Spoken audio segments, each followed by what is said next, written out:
برطانیہ کے مختلف شہروں میں فیلڈ مارشل عاصم منیر کا نام لے کے کچھ لوگوں نے یہاں پاگل پن کیا ہے، ان پر حملے کی دھمکیاں اور اس طرح کی دھمکیاں دی ہیں اور بدتمیزی اور گالم گلوچ.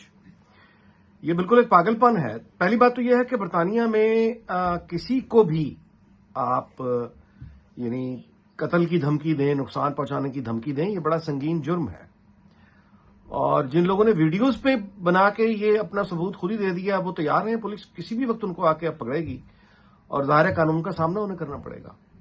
یہ وہ جذباتی جب ایک لیڈرشپ ہوتی ہے جو اپنے ہی لوگوں کو، اپنے ہی ماننے والوں کو چارے میں تبدیل کر دیتی ہے. میں ایسے بے شمار لوگوں کو جانتا ہوں جنہوں نے جذبات میں آ کے 9 مئی کا جب واقعہ ہوا تھا پاکستان میں، اس کے آس پاس کئی دنوں میں، اور پھر یہ کہ پی ٹی آئی کی حکومت جب عدم اعتماد کے ذریعے فارغ کی گئی، اس کے بعد بہت سے لوگوں نے پاکستانی پاسپورٹ آگے پھاڑنے شروع کر دیے اور گالم گلوچ شروع کر دی. اور اس کے بعد حالت یہ ہے کہ اب پاکستان جاتے ہوئے ڈر رہے ہیں، سفارشیں ڈھونڈ رہے ہیں، لوگ ڈھونڈ رہے ہیں کہ ان کو یقین دلایا جائے کہ انہیں واپسی پہ پکڑا نہیں جائے گا ایئرپورٹ پہ. بہت سے لوگ پکڑے بھی گئے، سزائیں بھی بھگتیں، جرمانے بھی دیے. بہت سے لوگ اس خوف سے واپس نہیں جا پا رہے. بہت سے لوگ یقین دہانیاں مانگتے پھر رہے ہیں کہ ان کو یعنی واپسی پہ کچھ کہا نہیں جائے گا.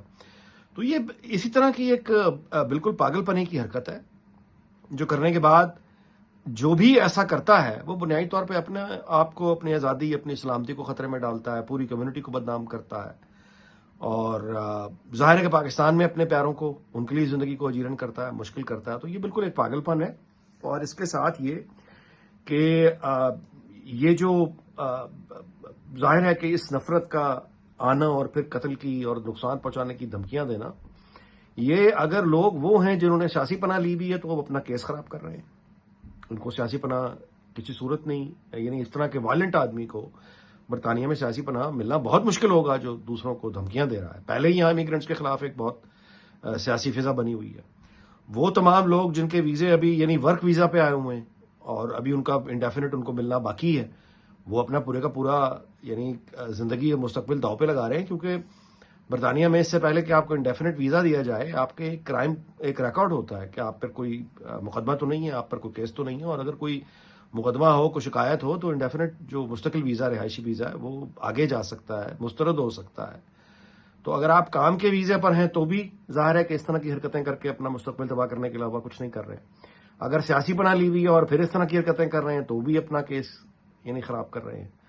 اور اگر آپ کے پاس مستقل رہنے کی اجازت ہے اور پھر آپ یہ کر رہے ہیں تب بھی آپ اپنا ایک ریکارڈ تو بہرحال خراب کر ہی رہے ہیں. کیونکہ اگر آپ کا ایک دفعہ نام اس لسٹ میں آ جائے اور آپ کا ڈی بی ایس جس کو کہتے ہیں برطانیہ میں، اگر وہ کلیئر نہ ہو تو آپ بہت سارے یعنی ملازمتیں ایسی ہیں، بہت سارے کام ایسے ہیں جو آپ نہیں پھر کر سکتے، پابندی آ جاتی ہے. تو یہ جذباتیت میں آ کے موبائل فون پکڑا بس، اور موبائل فون پکڑ کے اپنے غصے کو اس طرح سے وقتی طور پہ نکال کے، یہ آپ یوں کہیے کہ چند منٹ یا چند گھنٹے کی لائکس مل جائیں گی، 2 لوگ آ کے ہلہ شری دے دیں گے. کوئی موسٹلی انٹرنیٹ پہ تو یہ بھی علم نہیں ہے کہ پاکستانی ہی ہیں جو ہلہ شری دے رہے ہیں یا بھارتی ہیں جو ہلہ شری دے رہے ہیں. تو وہ اس طرح کی بس وہ آ کے 2 منٹ کا وہ ایک حاصل ہو جائے گا، لیکن اس کے بعد بڑی اس کی تکلیف ہوتی ہے جو انسان کو بھگتنی پڑتی ہے اور اس کے اہل خانہ کو بھی بھگتنی پڑتی ہے. تو میں ظاہر اپیل ہی کر سکتا ہوں ایسے تمام جذباتی لوگوں سے جو پاکستان سے باہر رہتے ہیں کہ وہ اس طرح کی ویڈیوز بنا کے بھارت کا کام آسان نہ کریں، وہ اس طرح کی دھمکیاں دے کر اپنا مستقبل تباہ نہ کریں، وہ اس طرح کی ویڈیوز بنا کر جن جن ملکوں میں وہ رہتے ہیں وہاں پوری پاکستانی کمیونٹی کا نام بدنام نہ کریں کہ یہ بنیادی طور پہ تشدد پسند اور تشدد پر یقین رکھنے والے لوگ ہیں جو فساد کرتے ہیں. وزیر اعلیٰ پختونخوا سہیل آفریدی، بالکل ان کو لاہور جو وہ گئے ہیں اچھی بات ہے، بالکل جانا چاہیے. تمام صوبوں کے وزراء اعلیٰ کو مطلب خیر سگالی اور ایک اچھا رشتہ قائم ہونا چاہیے اور ایک دوسرے صوبوں کے وزٹ کرنے چاہیے. اور سہیل آفریدی کو تو لاہور میں جا کے خیر یہ بھی بہت دیکھنا پڑے گا کہ وہ یعنی اچھی مینجمنٹ کیا ہوتی ہے، وہ لاہور جا کے دیکھیں. شہروں کو صاف کس طرح رکھا جاتا ہے، لاہور جا کے دیکھیں. شہروں کو یعنی تقریبات کے لیے اور اچھے تہواروں پر سجایا کیسے جاتا ہے، یہ جا کے اب آج کل جس طرح لاہور سجا ہوا ہے کرسمس کے لیے، نیو ایئر کے لیے اور یوم قائد کے لیے، وہ بالکل جا کے دیکھیں اور سیکھیں. اور امید ہونی چاہیے کہ وہ بھی واپس جا کے جو کچھ دیکھیں لاہور میں اور اس کے گرد و نواح میں، وہ پشاور کو بھی اسی طرح سے صاف ستھرا کرنے کی ایک مہم پر نکلیں. وہ ایک نوجوان آدمی ہے. پرانے زمانے کا واقعہ ہے 80 کی دہائی کا، جب ایم کیو ایم ابھی بن رہی تھی، یعنی بن گئی تھی، ابتدا کے آغاز کے دن ہے. تو اس زمانے میں کراچی میں ایم کیو ایم کے لیڈر نے، الطاف حسین نے اپیل کی تھی کہ کراچی کو ہم نے دھونا ہے، صاف کرنا ہے. اور وہ ایم کیو ایم کے لڑکے نکلے. یہ 1988 یا 87 کی بات ہے، اور انہوں نے پورا شہر دھو کے صاف کر دیا تھا. وہ ایسا دھلا کراچی کہ اس کے بعد اتنا صاف پھر کبھی نہیں ہوا. نہ ہی ایم کیو ایم نے کبھی دوبارہ ویسی اپیل کی، نہ ہی کراچی کو دوبارہ اتنی صفائی دیکھنی نصیب ہوئی. لیکن ظاہر ہے کہ مثال موجود ہے، خواہش بھی موجود ہے. تو سہیل آفریدی جو ہیں وہ خود کو نوجوان بھی کہتے ہیں، ورکر بھی کہتے ہیں، پی ٹی آئی بھی یوتھ کی ایک جماعت ہے. تو انقلابی جو نعرے صرف ایک طرح کے تو نہیں ہوتے کہ آپ نے صرف لڑائی کرنی ہے. یہ بھی انقلاب ہے کہ آپ ایک نیا پن دکھائیں اور اپنے پشاور کو، اپنے پورے پختونخوا کو اس کی صفائی کا بیڑا اٹھائیں.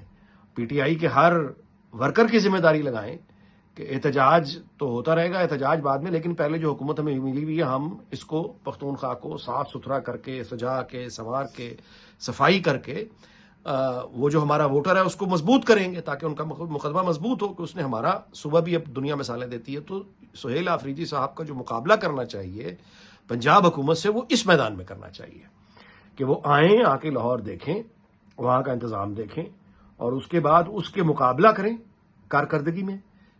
ٹھان کے جائیں کہ وہ پشاور کو زیادہ صاف ستھرا کر کے سجا سنوار کے دکھائیں گے، وہ پختونخوا کے باقی شہروں پر توجہ دیں گے، وہ پختونخوا کی جو ٹورزم کی جو سپاٹس ہیں وہ ان کو اتنی ہی توجہ دیں گے جتنی پنجاب حکومت مری کو دے رہی ہے. اور مری کا جو پورے پروجیکٹ ہیں اور وہاں کی ترقی ہے اس کی گواہی ساری دنیا دیتی ہے.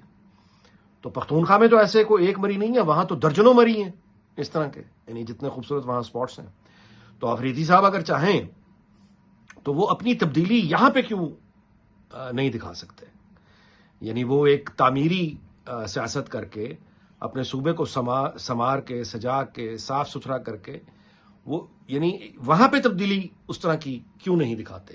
یہ ہے یعنی ان کا جسے کہنا چاہیے صحت مند مقابلہ کرنے کا سیاست میں ایک ایسا طریقہ جس میں لوگوں کا بھلا ہوگا.